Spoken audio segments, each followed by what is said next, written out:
안녕하세요. 이노소셜랩 서진석 연구위원입니다. ESG 시대에 기업의 새로운 좌표를 제시하는 기업, 비콕 기업들로부터 배우는 ESG 경영 세 번째 사례입니다.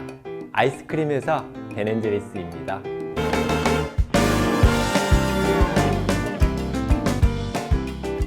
벤앤제리스 아이스크림, 한국에서는 좀 구매하기 쉽지 않죠. 유명한 비콕 기업이기도 합니다. 오늘은 벤앤제리스에 대해서 알아보려 합니다. 그럼 먼저 벤앤제리스가 어떤 기업인가, 이 역사를 볼 필요가 있는데요. 벤앤제리스, 이름에 드러나 있죠. 벤과 제리가 공동 창업한 것입니다. 중학교, 고등학교 동창이기도 합니다. 미국 버몬트주 벌링턴에 본사를 두고 있는데요. 버몬트주는 캐나다 국경하고 인접해 있는 곳입니다. 매우 추운 지방이죠. 7, 8월만 평균 온도가 20도 이상이 좀 넘고요. 나머지는 20도 이하인 추운 지방에 아이스크림을 냈죠. 왜 그럴까요? 남부지방에는 이미 하겐다즈가 다 장악하고 있기 때문에 추운 지방에서, 즉 변방에서 비즈니스를 시작할 수밖에 없었습니다. 그럼에도 불구하고 경쟁력을 계속적으로 높여나갔죠. 크게 세 가지 요인 때문이라고 저는 생각합니다. 첫 번째는 매우 창의력 있는 제품들을 내놓기 시작한 것입니다. 원래는 이게 수제 아이스크림이었거든요. 그러니까 마음껏 이런 다양한 방식으로 실험할 수 있었던 것입니다. 사진에서 보는 것이 초코칩 쿠키 도우라고 하는 제품이거든요. 1984년도에 나왔어요. 그런데 30년이 지나도록 가장 많이 팔리는 제품이 되었습니다. 이렇게 아이스크림에 다양한 것을 섞어가면서 다양한 실험을 하면서 고객들의 인기를 끌었죠. 두 번째는 유통망의 확장입니다. 벤앤제리스 목표는 추운 지방에서 따뜻한 지방으로 진출하는 것입니다. 이동 판매점, 카우 모바일이라고 하죠. 이런 이동 판매점과 같은 형태 등을 통해서 유통망을 점차 확장해 나갔습니다. 세 번째는 사회환경적으로 우수한 가치를 내걸고 있는데요. 이러한 가치들이 고객으로부터 지지와 신뢰를 받았습니다.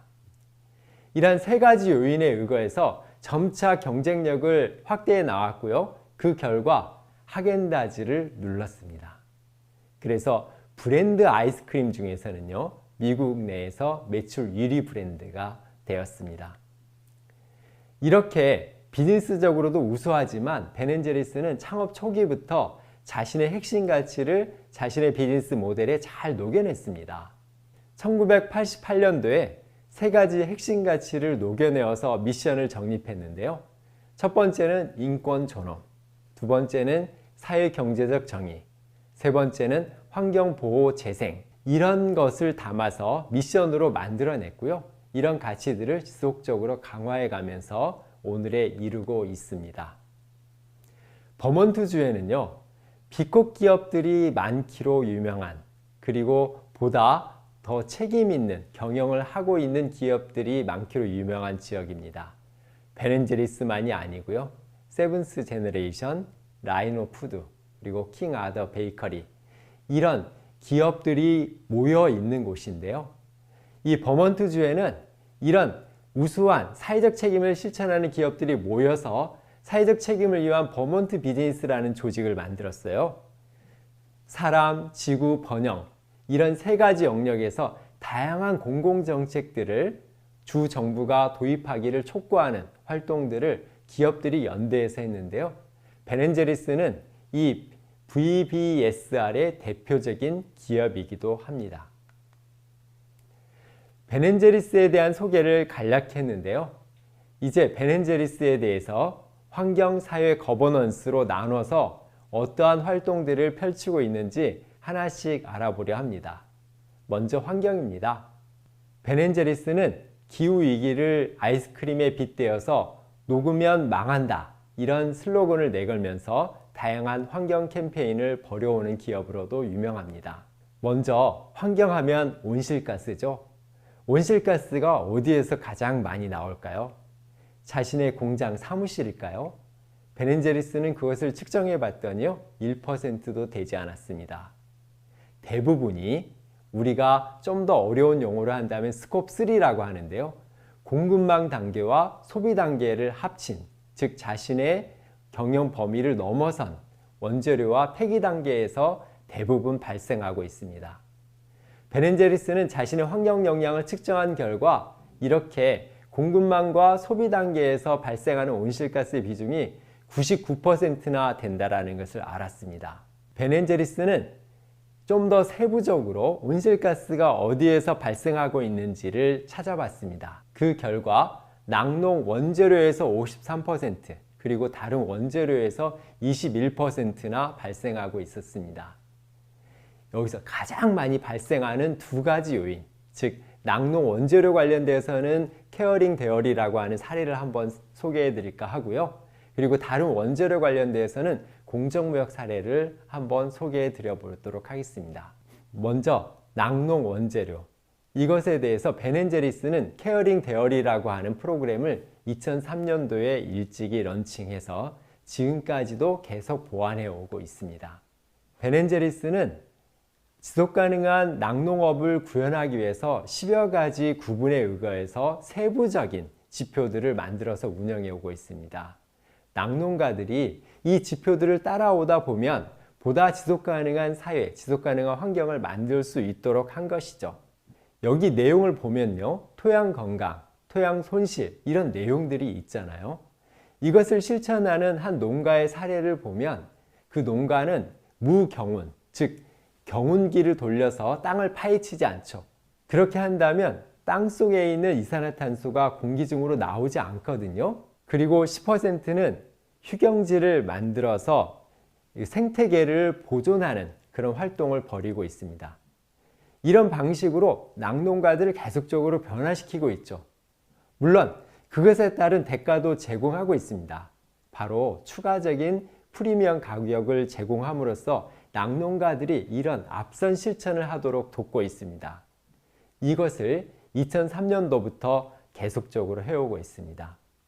또 하나는 이 낙농장을 탄소 흡수원으로 만들고자 하는 것입니다. 탄소를 흡수하는 것은 땅, 나무, 바다잖아요. 그러면 이 농장이라고 하는 것도 탄소 흡수원으로 만들 수 있는 것입니다. 그래서 농장에서 배출하는 것보다 더 많은 탄소를 땅속에 저장하기 위해서 낙농과 같이 이런 변화를 꾀하고 있습니다. 그 중에서도요, 베넨제리스가 젖소에서 나오는 메탄가스를 어떻게 줄이는 실천을 하고 있는지 그 사례를 좀 더 구체적으로 소개해 보도록 하겠습니다. 전 세계의 온실가스 중 19%는 사육, 재배에서 나오고 있습니다. 그런데 이 19% 중에서 80%가 동물 사육에서 나오고 있습니다.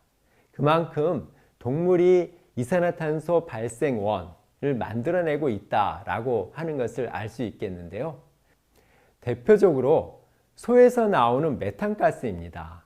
이것은 방귀로도 나오고 분뇨에서도 나오고 있거든요. 베넨제리스는 메탄가스를 줄이기 위해서 첫 번째로 시도하고 있는 것은 분노 분리기 분해기입니다.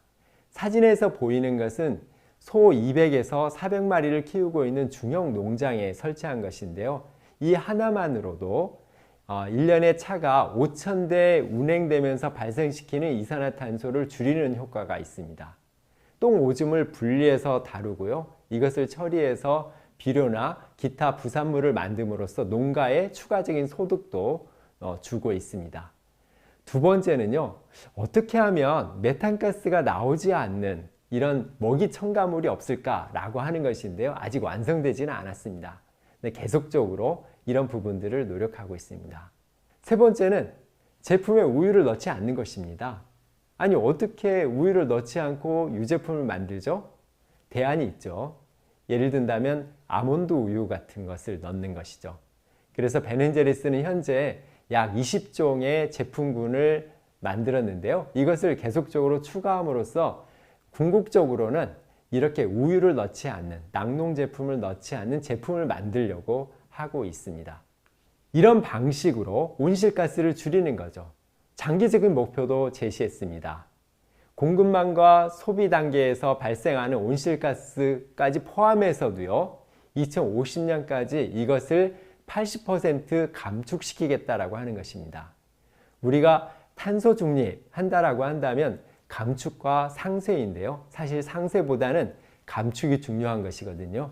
그래서 이 감축 비율을 80%까지 가져가겠다라고 하는 것이 베넨제리스의 목표입니다. 그러면 두 번째, 가장 또 많은 온실가스 발생 원인 기타 원재료에서 어떻게 온실가스를 줄이고 있는가라고 하는 것을 공정무역 사례를 통해서 말씀드려 보도록 하겠습니다. 여기는 여러 원재료가 있는데요. 그 중에 하나, 바닐라에 대해서만 먼저 말씀드려 보도록 하겠습니다. 혼농임업 들어보셨나요? 이것은 농업과 임업을 같이 섞어서 한다라고 하는 것입니다. 이 그림에서 보듯이요. 이 농작물 사이사이에 관목을 심거나 또는 농작물 바깥에 나무를 심어서 자연 원시림에 준한 형태로 농장지를 만들어내는 것입니다. 그렇게 본다면 토양 침식을 방지할 수 있고요. 이산화탄소를 좀 더 땅속에 많이 격리할 수 있고 비옥도도 증가하고 생물 다양성도 더욱더 늘어나는 형태로 될 수 있습니다. 즉 생태계를 복원할 수 있는 것이죠. 여러분들 바닐라 보셨나요? 이 사진 왼쪽에 꼬투리처럼 줄기로 올라가고 있는 것이 바닐라입니다. 잘 가려내기 힘들죠. 그만큼 다양한 나무들과 같이 자라게 함으로써 토양도 보호하고 이산화탄소도 흡수하고 있는 것입니다. 이것은 베넨제리스가 퓨르프로제라고 하는 기관과 같이 협력해서 이렇게 혼농임업 방식으로 바닐라 원재료를 구매하고 있는 그런 농업 현장인데요. 이런 방식으로 토양도 보호하고 이산화탄소를 저감하는 방식으로 공정무역까지 결합해서 원재료를 소싱하고 있습니다. 베넨제리스는 2015년 기준으로 100% 공정무역 재료를 구매하고 있고 이것을 전 세계 36개 소규모 생산 조직과 협력해서 실현해내고 있습니다. 제가 두 가지 사례를 들었습니다. 케어링 데어리와 공정무역 사례. 이것에 대해서 우리 한번 고민해 보죠. 우리 각 기업들은 어떤 방식으로 원재료를 소싱할까요? 대부분 우수한 ESG 기업들도 우리 기업에 구매 가이드라인이 있어요. 이 가이드라인을 준수한 기업들과만 우리는 거래할 것입니다. 라는 식으로 커팅하는 방식을 하고 있습니다. 그러면 해당 기업은 변할 수 있을까요? 그리고 이런 생산 현장에 있어서 문제점이 제대로 개선될 수 있을까요? 그것을 좀 더 나아가서 제3인증기관에게 위탁해서 간접적으로 관리하는 경우도 있습니다. 그렇다 할지라도 한계는 있습니다. 베넨제리스는 직접적으로 생산 현장을 모니터링하고 생산 현장에서 어떤 방식으로 개선하는 것이 좋을지 이런 방안들을 찾아서 이것에 대해서 어떤 방식으로 지원하면 좋을지를 고민하고 있습니다. 우리가 구매 가이드라인이 잘 가져졌으니까 우리는 이런 문제가 없을 거야 라고 하는 단계에서 좀 더 넘어서 고민해 볼 필요가 있다라고 하는 것을 베넨제리스는 제시해 주고 있습니다. 우리 원재료 생산 관행에서도요, 관행농업이나 유기농을 넘어서 대산림 유기농을 추구하고 있습니다.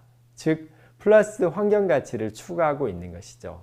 우간다의 바닐라 농장을 통해서 우리가 알 수 있듯이 이 농장에서 유기농을 넘어서 탄소 격리와 또는 토양 보호 이런 부분들을 신경 쓰고 있다는 것을 말씀드렸는데요. 이렇듯이 우리 원재료 생산 단계 역시 우리의 기준을 관행농업이나 유기농보다 좀 더 한 단계 앞서서 고민하는 것이 필요하다라는 것을 베넨제리스는 보여주고 있습니다. 그러면 이제 사회 관련되어서는 베넨제리스가 어떻게 하고 있는지 이것을 한번 같이 보도록 하겠습니다. 베넨제리스는 대표적인 행동주의 기업으로 널리 알려져 있습니다. 파타고니아와 더불어서 매우 유명한데요. 예를 들면 베넨제리스 아이스크림 통에 이런 사회적 가치를 담아서 메시지를 던지는 활동들을 2000년대부터 활발히 해오고 있는데요.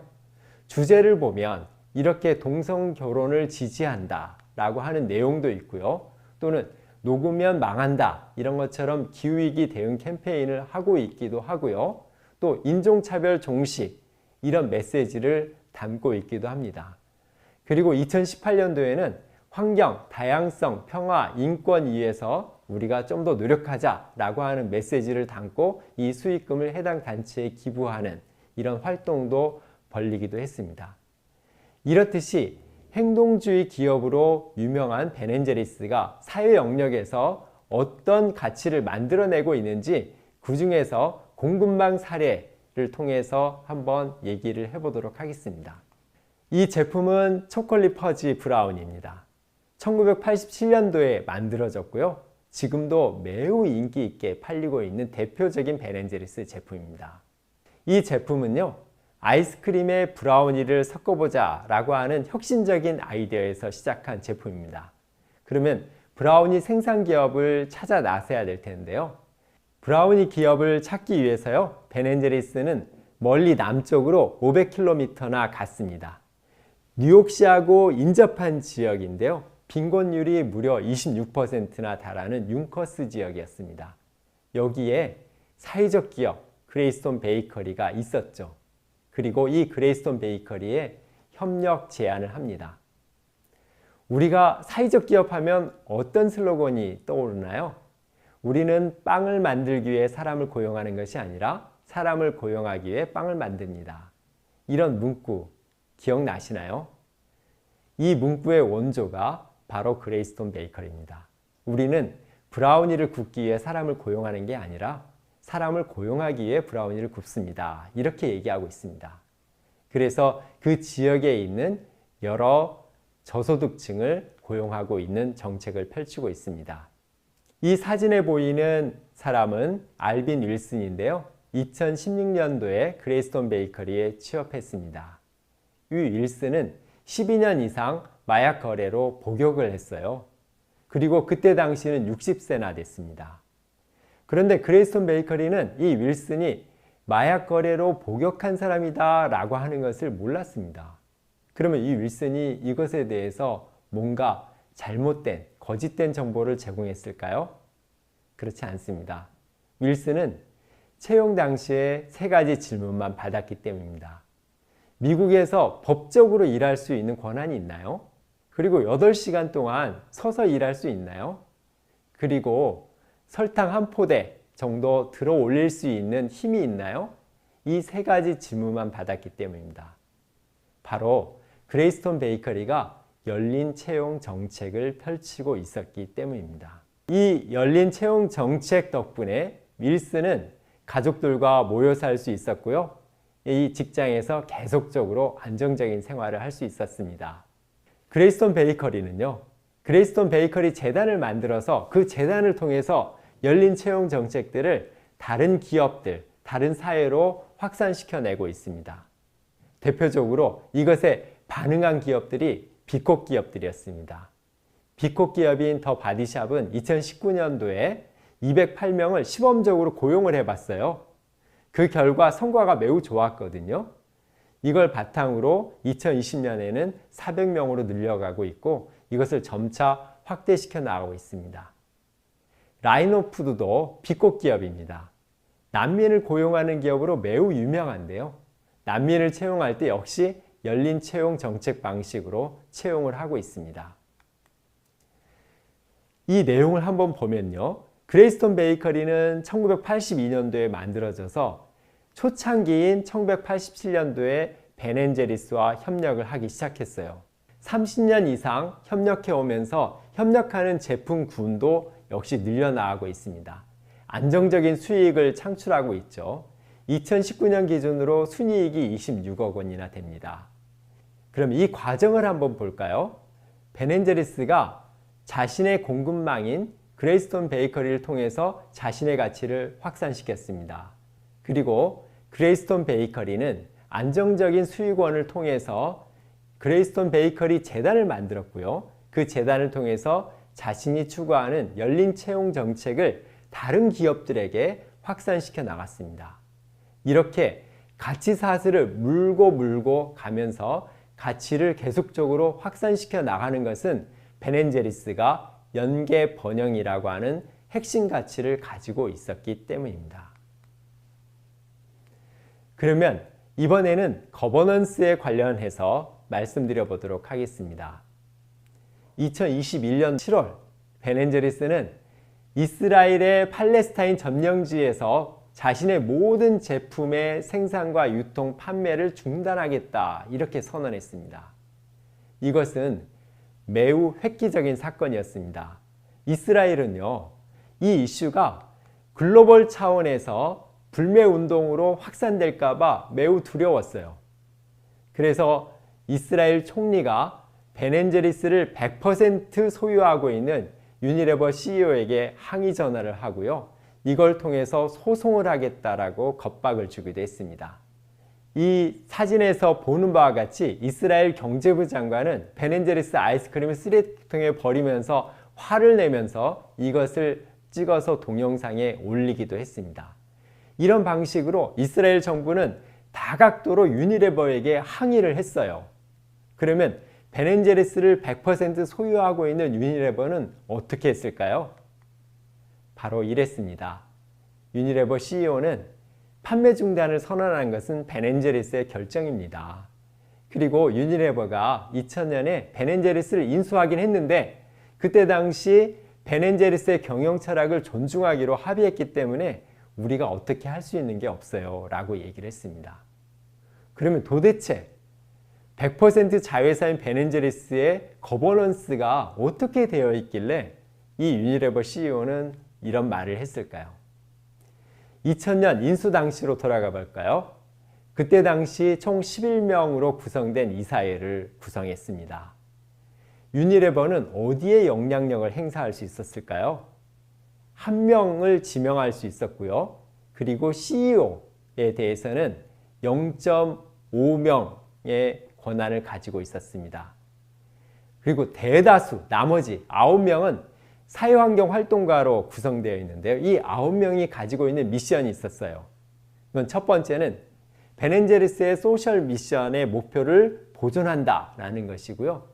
브랜드가 외부적인 도덕적인 이슈나 이런 걸 통해서 브랜드의 흠결이 가면 안 되잖아요. 그래서 브랜드 무결성에 대한 보호를 하기 위한 책임을 가지고 있었습니다. 이렇기 때문에 유니레버가 함부로 벤앤제리스를 어떻게 할 수 없었던 것입니다. 이것은 지금까지도 이어져 오고 있습니다. 지금 6명의 이사 중에서 여성은 50%, 그리고 유색인종도 50%입니다. 그리고 미국 외에 국적을 가진 사람도 50%입니다.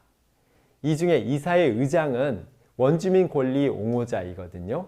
이 의사의 의장이 이번 팔레스타인 점령 지역 내에서 벤앤제리스의 제품 판매를 금지하는 결정을 주도를 했습니다.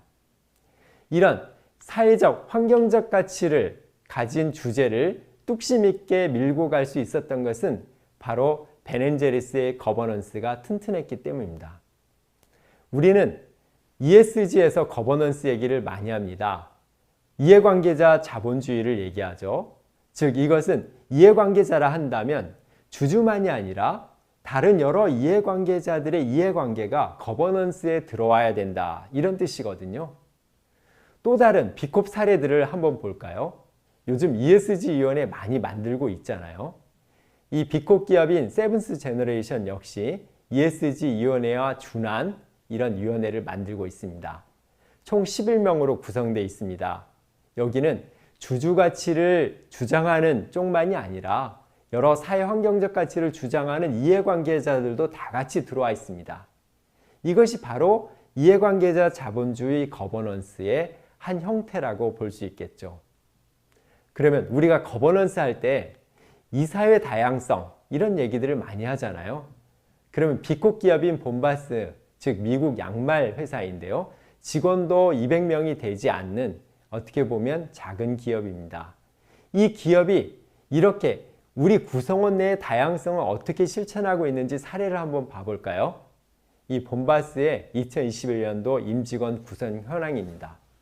보면 흑인의 비중, 그리고 소수인종 민족의 비중, 여성의 비중, 성소수자 비중, 그리고 장애인 비중을 회사 전체와 관리직과 임원과 이사회 이런 걸로 다 나눠서 이렇게 구분해서 관리하고 있고요. 이것을 연도별로 트래킹을 하고 있습니다. 즉 이사회 내의 다양성만이 아니라 우리 전 조직 내의 다양성을 어떻게 하고 그것을 개선을 어떻게 해나갈 것인가 라고 하는 것을 계속적으로 고민하고 실천하고 있다는 것이죠. 제가 지금까지 베넨제리스의 ESG 경영을 환경사회 거버넌스로 나눠서 몇 가지 사례를 통해서 말씀드려 봤습니다. 이제 마지막으로 이것을 정리해 볼까 합니다. 먼저 환경 측면인데요. 환경에서 베넨제리스 사례를 보면 원제로 단계에서 가장 많은 환경 영향이 일어나고 있다라고 하는 것을 알 수 있습니다. 어떤 기업의 지속 가능성은요, 공급망의 지속 가능성에 달려 있다고 해도 과언이 아닙니다. 그러면 이 공급망의 환경 영향이 매우 중요하다는 것이죠. 그래서 1차 협력사만이 아니라 2차, 3차 협력사, 원제로 단계까지 어떻게 이 환경 영향을 파악하고 줄여나갈 것인가 라고 하는 것이 중요하다라고 하는 것을 베넨제리스 사례를 통해서 우리는 알 수 있었습니다. 두 번째는 사회입니다. 우리가 사회 영역하면 직원, 공급망, 고객, 지역사회 이렇게 얘기를 하는데요. 이 가치사슬과 연계해서 이 가치사슬을 타고 가면서 이 가치를 같이 공유하고 확산해 나갈 수 있습니다. 어떤 기업이 가지고 있는 ESG 가치를 공급망과 같이 나누고 확산시켜 나간다면 더욱더 큰 가치를 만들어낼 수 있겠죠. 즉, 가치사슬이 비즈니스로만 연계되어 있는 것이 아니라 사회 환경적 가치와도 연계되어 있고 또 그것을 만들어낼 수 있다라고 하는 것을 베넨제리스는 보여주고 있습니다. 세 번째는 거버넌스입니다. 우리가 거버넌스를 얘기할 때 이 사회 내에 여성 비중을 어떻게 확대할 것인가 라는 식으로만 우리가 좁게 생각하는 경향이 있는데요. 이해관계자 자본주의를 거버넌스에 적용한다 라고 하는 것은요, 주주만이 아니라 다른 이해관계자의 목소리도 같이 담아낸다 라는 것입니다. 그래서 그 베넨제리스 거버넌스 사례는 이해관계자 자본주의 거버넌스가 어떤 사례가 돼야 될 것인지 하나의 문제 제기를 해주고 있는 좋은 사례라고 생각합니다. 여기까지 베넨제리스 사례를 환경사회 거버넌스로 나눠서 살펴봤습니다. 우리가 ESG 경영을 하고 있는데요. 이것이 ESG 지표에 많이 갇혀져 있다라는 생각이 듭니다. 베넨제리스 사례는 ESG 지표를 확장해서 우리가 좀 더 고민할 수 있는 지점을 문제 제기해 주고 있습니다. 베넨제리스는 ESG 지표를 넘어서 환경사회 거버넌스 영역에서 우리 사회가 어디로 가면 좋을지 하나의 좌표를 제시해 주고 있다고 생각합니다. 고맙습니다.